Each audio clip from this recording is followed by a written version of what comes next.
So guys ஃபைனலாக summer slam நடந்து முடிஞ்சிருச்சு. ஸோ இந்த வாட்டி சம்மர் ஸ்லாம் வந்து பார்த்தீங்கன்னா நான் வந்து ரொம்ப எக்ஸ்பெக்ட் பண்ணலை. நான் வந்து பார்த்தீங்கன்னா கொஞ்சம் மேட்சஸ் இன்ட்ரெஸ்ட் இருந்துச்சு, பெருசாக என்ன பண்ண போகிறேன்னு நினச்சேன். ஆனால் என்னையே மாற்றி யோசிக்க வச்சுட்டாங்க. Maybe perhaps one of the greatest summer ஸ்லாமாக கூட இந்த இது வந்து அமைய போகுது. ஸோ எல்லா மேட்சுமே நம்ம ஒரு பேப்பரில் பார்க்கும்போது என்னடா அதெல்லாம் மேட்சான ஒரு சில மேட்சை தவிர்த்து இதெல்லாம் என்னடா இருக்குது நயன் ஜாக்ஸ் மேட்ச்லாம் என்னடா அப்போது நினச்சோம். ஆனால் மேட்ச் குவாலிட்டியில் ரொம்பவே ஒரு இம்ப்ரூவ்மெண்ட் கொடுத்துருக்காங்க WWE. அது மட்டும் இல்லாமல் ஒவ்வொரு மேட்சும் இம்பார்ட்டண்ட்டான மேட்ச்.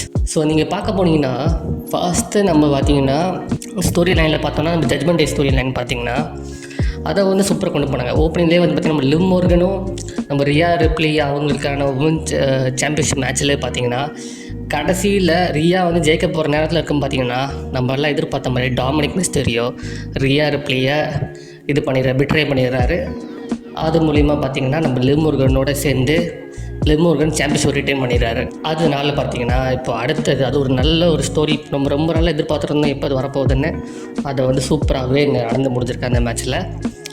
அந்த ஒரு பக்கம் இருக்கும்போது பார்த்திங்கன்னா நம்ம Damian priest vs Gunder for the world heavy championship. நான் அந்த சம்மர்ஸ்லாம் மேட்ச்சில் எனக்கு ரொம்ப எதிர்பார்த்த மேட்ச்சை வந்து பார்த்திங்கன்னா இந்த மேட்ச்சு தான்.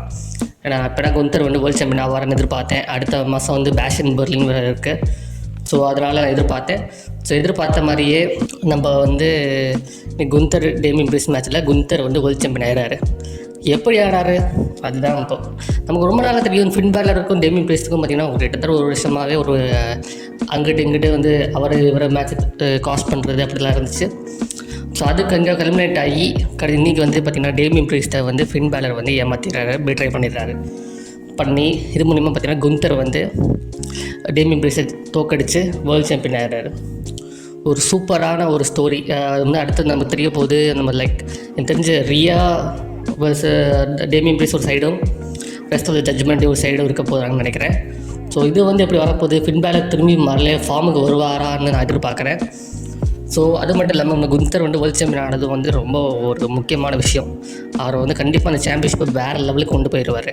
ஸோ அது ஜட்ஜ்மெண்ட் ஸ்டோரி இங்கே இப்படி போயிட்டுருக்குன்னு பார்த்தீங்கன்னா இன்னொரு நம்ம நடுவில் நடந்தது பார்த்திங்கன்னா நம்ம LA Knight finish the story. கோடியோட ஸ்டோரி ஃபினிஷ் பண்ணிட்டாரு. LA Knight எப்படா ஃபினிஷ் பண்ணுவார்னு நினச்சோம். ஸோ ஒரு வேர்ல்டு சாம்பியன் WWE சாம்பியன் ஆவாட்டியுமே இந்த வாட்டி யுனைடெட் ஸ்டேட்ஸ் சாம்பியனாச்சும் ஆயிருப்பான்னு நினச்சோம். ஸோ அதை ஸ்டோரியை முடிச்சிட்டார் LA Knight.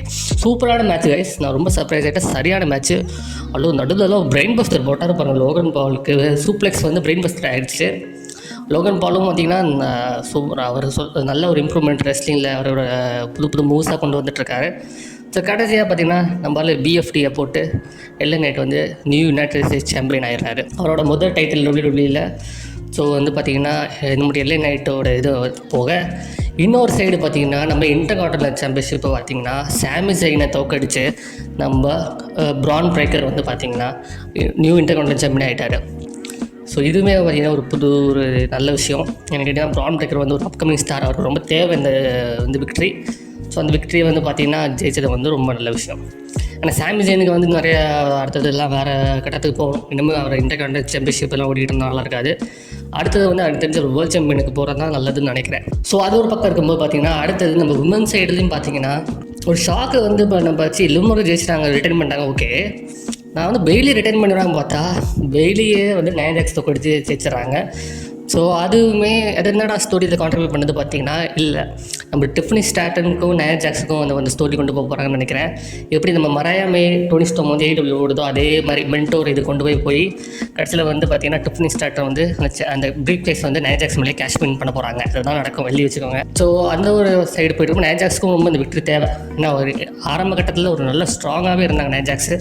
நடுவில் வந்து பார்த்திங்கன்னா ஒரு புக்கிங் சரி இல்லாமல் WWE விட்டு வெளில போய் திரும்பி வந்து, ஆனால் நயன் ஜாக்ஸ் வந்து திரும்பி ஒரு டாமினன்ட் ஃபோர்ஸாக WWE கொஞ்சம் நல்லா இருக்கிறது வந்து நல்லது தான். ஸோ இந்த ஸ்டோரியில் முடிஞ்சிட்டு இருக்குன்னு பார்த்திங்கன்னா நம்ம பங்க், மேக்கன்டையர், ராலின்ஸ் அந்த ஸ்டோரியும் இருந்துச்சு. ஸோ நான் நினச்சேன் முன்னாடியே வந்து ராலின்ஸ் வந்து ரொம்ப கீ ஃபேக்டர் ப்ளே பண்ணுவார். ராலின்ஸோட பங்கு தான் அடுத்தது போக போகிறாங்கன்னு தெரியும். ஸோ அது பக்கம் அதுதான் அவங்க வந்து பார்த்திங்கன்னா ஒரு ரெஸ்ல்மனியா மேட்சாக அவங்க வந்து பார்க்குறாங்கன்னு நினைக்கிறேன். இல்லை ஒரு அடுத்த 6 மாதம் 8 மாதத்துக்கு இதை வச்சு தான் ஓட்டுவாங்க. ஸோ அது எப்படி இருக்கும்போது பார்த்திங்கன்னா பங்கு மேக்கன்டையர் வந்து பார்த்திங்கன்னா நல்லாவே விளாண்டாங்க. மேட்ச் நல்லாவே இருந்துச்சு கைஸ். ரொம்ப வந்து பங்கை வந்து பார்த்திங்கன்னா நான் பங்கோட முன்னாடி அளவு ரசிகன்னா எதிர்பார்க்க முடியாது. அவர் உருப்படியாக ஒரு மேட்ச் விளாண்டாலும் நல்ல விஷயம் தான், இன்ஜுரி ஆகாமல். ஸோ அதை பண்ணாத பங்கு நடுவில் வந்து ரொம்ப கொஞ்சம் ஓவர் ஆக்டிங் இருந்துச்சு. பட் அது ஒன்று நான் ஒன்றும் பெருசாக கண்டுக்க மாட்டேன், ஓகே தான். ஸோ அதில் வந்து பார்த்திங்கன்னா கடைசியில் வந்து பார்த்திங்கன்னா பங்கு ஒரு கட்டத்தில் பொறுமையை இழந்துடுறாரு. ஏன்னா ராலின்ஸ் கையில் வந்து பார்த்திங்கன்னா அவரோட அந்த பேண்டு கீழே வந்தோடனே எடுத்து வச்சுக்கிட்டார் ராலின்ஸ். அதோட பங்கு வந்து ராலின்ஸ் அடிச்சிட உடனே மேக்கன்டையர் வந்து பங்குக்கு லோ ப்ளோ போட்டு அவருக்கு ஃபினிஷரை போட்டு மேட்சை ஜெயிச்சிடறாரு. இது மூலிமா பார்த்திங்கன்னா பங்கு தோத்துடுறாரு. மேக்கன்டையர் வந்து அடுத்த கட்டத்தை மூவ் ஆகிறாரு. ஸோ ஆனால் அவர் கையில் தான் அந்த பிரேஸ்லெட்டை போட்டிருக்காரு கைஸ். ஸோ இன்னமுமாடா அரைக்க போகிறீங்களா என்னன்னு தெரியல. அடுத்தது வந்து எனக்கு தெரிஞ்சு ஒரு வேளை இப்படி கூட போகலாம், பங்கு ராலின்ஸ் வியூவில் போட்டுவிட்டு மேக்கன்டையர் ஃப்ரீ ஆக்கிடுவாங்கன்னு நினைக்கிறேன். பட் ஸ்டில் நல்ல மேட்ச்சு, நல்ல ஒரு க்ரௌடு ஆம்பியன்ஸு, சூப்பராகவே ஸ்டோரி சொல்லிகிட்டு இருந்தாங்க. ஸோ அடுத்தது பங்கோட ஜேர்னி, இந்த பங்கு ராலின்ஸ் இப்படி போகும்போது இந்த மேக்கன்டையர் என்னமோ இந்த ஃபீல்டில் இருக்க போகிறாங்கிறத பார்க்கணும். ஸோ இதெல்லாம் போக பார்த்திங்கன்னா நம்ம மெயின் event நம்ம வந்து சோலோ சிக்கோவா போட்டால் பார்த்து நினச்சோம் ஒரு ரிட்டன் இருக்குன்னு. அது நம்ம எல்லாம் எதிர்பார்த்துங்க ரிட்டன் இல்லாமல் இதை போட்டுருந்தாங்கன்னா கேள்வி ஊற்றிருப்பாங்க. ஸோ பார்த்திங்கன்னா நம்ம கோடியும் பிளண்டர் ரூல்ஸு மேட்ச்சு வந்து அந்தளவு பெரிய ஒரு குவாலிட்டி மேட்ச்லாம் கிடையாது. சும்மா நார்மல் டிக்யூ மேட்ச், சும்மா மாற்றி ஃபினிஷரை போட்டுட்டுலாம் இருந்தாங்க. கோடியோட ஃபினிஷருக்கு மதிப்பே இல்லாமல் போயிடுச்சு. ஒன்றா 2-3 வாட்டி போட்டுறாரு இந்த ஃபினிஷரை. ஸோ பட் இந்த மேட்ச்சில் பார்த்தீங்கன்னா பிளட் லைன்லாம் வராங்க, கேஓ வராரு, ரேண்டி ஆர்டன் வராங்க, அவங்க அடித்து காலி பண்ணிடுறாங்க. கடைசியில் நம்ம ஜேக்கப் ஃபால்ட்டோ வந்து டேபிளில் விழுறாரு. அவருக்கு ஒரு இன்ஜுரி ஆகுது. அது ஸ்டோரி லைனாக இல்லை நிஜமாக இன்ஜுரியான்னு தெரியல. ஸோ அது ஒரு பக்கம் இருக்கும் பார்த்திங்கன்னா கடைசியில் சோலோ சிக்கோவா வந்து கோடியை முடிக்கலான்னு இருக்கும்போது பார்த்திங்கன்னா நம்ம ஓடிசின்னா என்ன நினைக்காதீங்க, ஒரிஜினல் ட்ரைபல் சீஃப். ஆமாம், அதுதான் ரீசெண்டாக WWE கூட ட்ரேட்மார்க் ஃபைல் பண்ணியிருந்தாங்க. ஸோ நம்ம ரோமன் ரைன்ஸ் வந்துடுற ரிட்டன் வந்து பார்த்திங்கன்னா ஆள் வந்தவொடனே உள்ளே நுழைந்துன்ட்டு ஒரு சும்மா ட்ராமாலாம் கிடையாது. இவன் எடுத்தோடனே சோலோ சிக்காவுக்கு ஒரு சூப்பர்மேனை பஞ்சை போட்டு ஒரு ஸ்பியரை போட்டு கோடிக்கு விக்டரியை கொடுத்துட்டு போயிடுறாரு. ஸோ சம்மர்ஸ்லாம் அதோட முடியுது. சோலோ ரிங்குக்கு அந்த சைடு, ரோமன் ரிங்குக்கு அந்த சைடு, நடுவில் கோடி வந்து சாம்பியன்ஷிப் வச்சு நிற்கிறாரு. ஸோ கடைசியாக எப்படியாச்சும் கோடியை வந்து பிளட் லைன் ஃபியூல்னு எடுத்துகிட்டு போயிருங்கடா, பார்க்க முடியல நம்மள்ட்ட, அப்படி தான் இருக்குது எனக்கு. அடுத்தது கோடியோட ஃபியூடி அங்கே போக போகுது. ப்ராப்ளி கோடி வர்சஸ் ரேண்டி வந்து பில்ட் பண்ணுறதுக்கு நல்ல நேரம்னு நினைக்கிறேன். ஸோ அது ஒரு பக்கம் இருக்கும்போது நம்ம ரோமன் பிளட் லைன் 2.2 அந்த வார் போக போகுது. அதில் வந்து இப்போ ராக்கெல்லாம் இப்போ வர போகிறாரு. அடுத்து யாரும் ஃபேமிலி எத்தனை மெம்பர் வர போகிறாங்க பிளட் லைனில் நம்ம பொறுத்து வந்து பார்க்கணும். பட் ஓவரால் பார்த்திங்கன்னா சம்மர் ஸ்லாம் வந்து one of the greatest summer slam guys.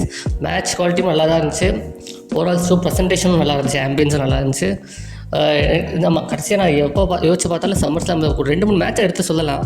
But அதுக்கப்புறம் பார்த்திங்கன்னா ஓவராலாக ஷோ டெலிவரி பண்ணது வந்து இதுதான். ஸோ ரீசன்ட் கண்டிப்பாக ஒரு 10 டெக்கேட்டில் வந்து ஒரு கிரேட்டஸ்ட் சம்மர் ஸ்லாம்னு நான் அதை சொல்லுவேன். ஸோ சூப்பரான ஒரு சம்மர் ஸ்லாம், சம்மர் எண்டிங்.